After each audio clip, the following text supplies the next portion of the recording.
In the world of organic social media, YouTube, and podcast, quality matters more than quantity. I'm going to give you the reasons why. Now, I'm not going to sit here and tell you that quantity doesn't matter. It is very important. And I use the analogy of the at-bats. You might also look at, what Wayne Gretzky says, you miss 100% of the shots that you don't take. So I'm not saying that just put out as little as you can and only focus on quality, but there's a relationship that we have to build here between the two that is very important. So if you are running a podcast, if you are running a YouTube channel, if you are running social media content, there's a very important kind of threshold between the two that you really need to understand. And what I see a lot of people doing is they lean way too far one side or the other. Whereas I do believe the conversation we'll have about quantity is that you kind of just need to know what your audience is looking for. For example, if you're running a podcast and you're putting out 3 or 4 episodes a week, well, is that what your audience is looking for? Is that going to give you the best bang for your buck? And if you are putting out that much, is it going to wear you down? Is it going to possibly eliminate your consistency factor and make you not want to do it anymore because it's way too much on your plate and that sort of thing? These are what the conversations, these conversations happen when it comes to the amount of what you're putting out. So again, on social media, if you're only putting out 2 or 3 posts a week, then that might not give you enough at-bats to be able to move the needle in some way, shape, or form.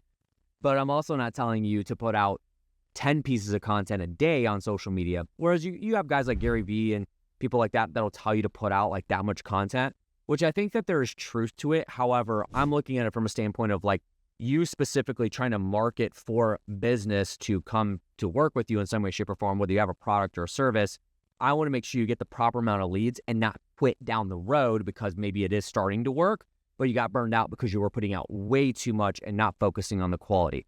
And at the end of the day, I've done a video about this before, quality is really a reflection of your brand itself. And in my opinion, branding equals reputation. So the way I look at it is what type of reputation you want to build. Now, here's the thing about quality that I'm going to say as well, is that I'm not telling you to go to Best Buy today and buy an $8,000 DSLR camera, hire a videographer, build out a $20,000 recording studio for your podcast and that sort of thing. That's not all stuff that you have to do. But I am talking about maintaining a decent quality and a threshold and starting from somewhere, and then you can always build on top of that as you move along. Great example is running this video right now. I have it's about a $700 that I've had for a long time, $700 DSLR Canon camera that I have plugged into my computer.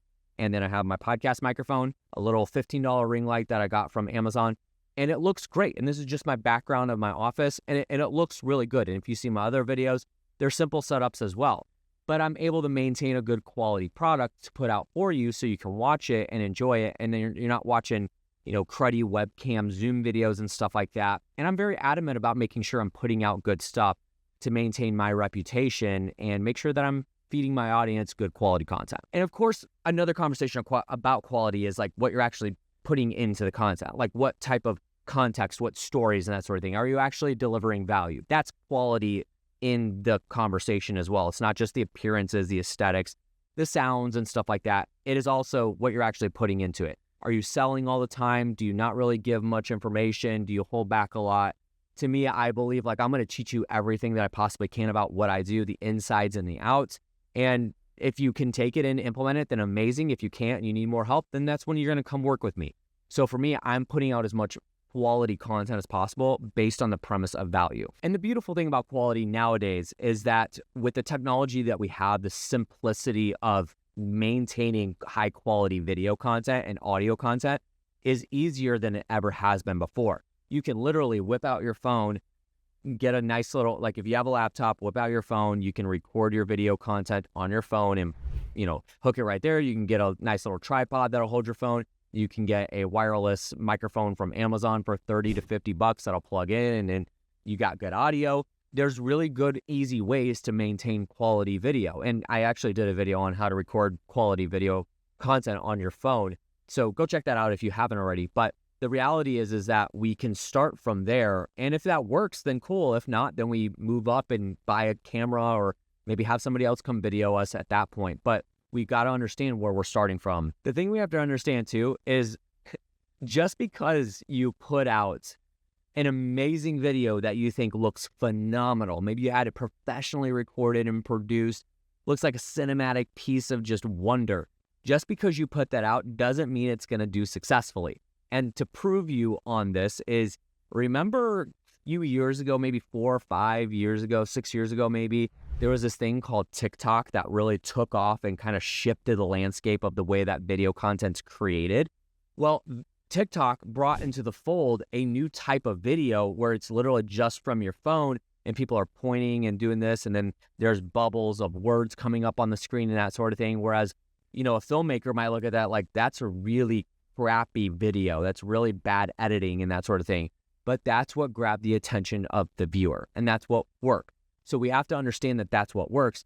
And I've personally myself have poured hours into a single 60-second video to go on social media, and it flopped and it didn't do well. And then I also have done a video where it was like very lightly edited and it took me like maybe 20 seconds to shoot it and it went viral. And that's kind of the truth. The reality is that it doesn't matter how much you put into it often. What matters is kind of like what people are wanting. What are they actually looking for? What type of content are they wanting? And that's very important when it comes to conversational quality as well. But then if I give the other conversation when it comes to like, say, long form content, right around COVID, when Zoom became popular and people figured, well, I can just put out video content from Zoom with my webcam on my laptop and that sort of thing. And then like YouTube got flooded with all these Zoom videos. Well, people got tired of that because on YouTube, they want something that looks a little bit better, which is why I invest in the type of camera that I have here. But I can maintain it. It's easy to just flip it on. I leave it on my tripod right where it is. And I can record content very easily without setting up a lot of stuff. And even for somebody like me that is, I would consider myself a professional content creator, I do it as a service for clients. I don't even go way above board to create a lot of like headaches with technology and cameras and lights and that sort of thing. I want to make it look good, but I still do make it simple. The last thing I'll say about this is it does bug me to say this statement. However, I do think that is true when it comes to the organic content game.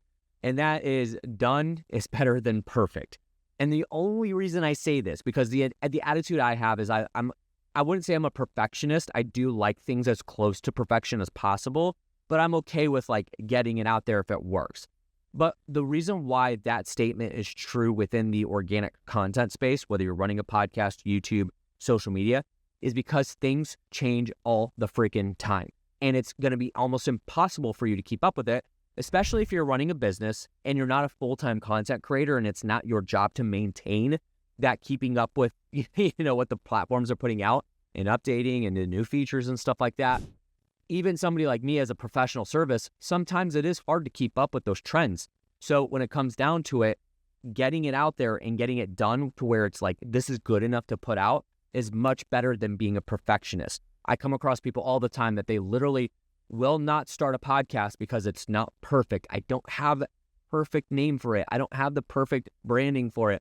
I don't have the perfect amount of podcasts to put out and that sort of thing. And these are all conversations we got to have. But if that's stalling you out and takes you 6 months to launch a podcast, then you're doing something wrong and you're at that point being a perfectionist. We can launch podcasts within 2 weeks if we really wanted to. And a lot of times it happens and it's totally fine and everything happens the way it's supposed to happen down the road. So when it comes down to it, putting it out is normally going to be the best thing to do. And then you tweak it, craft it, make it better over time. That's reality-wise the most important thing when it comes to organic content. And in marketing, it's really putting it out and testing is like the truth of marketing. Put out, test, put out, test, put out, test, and then analyze along the way, fix things that need to be fixed. So to wrap it up, does quality or quantity matter more? Quality does matter in the conversation, the context of the conversation that we had here. Quantity does matter in a sense of making sure that you put out what is going to move the needle and not exasperate your capacity. You exasperate your scheduling and the amount that you can put out. If you're burning yourself out because you're putting out 2 podcast episodes a week, but you can maintain 1 a week, then go to 1 a week and then build up from there as you go along. That's the conversation I want you to have with yourself as you're talking about the difference between quality and quantity in your content. So that's going to do it for today's video. Thank you so much for joining me today. If you haven't already, make sure you have liked this video. Leave a comment below if you have any questions or further feedback, and also subscribe to my channel if you haven't already. Without further ado, that's going to do it. Thank you so much for watching. We'll catch you in the next one. See ya.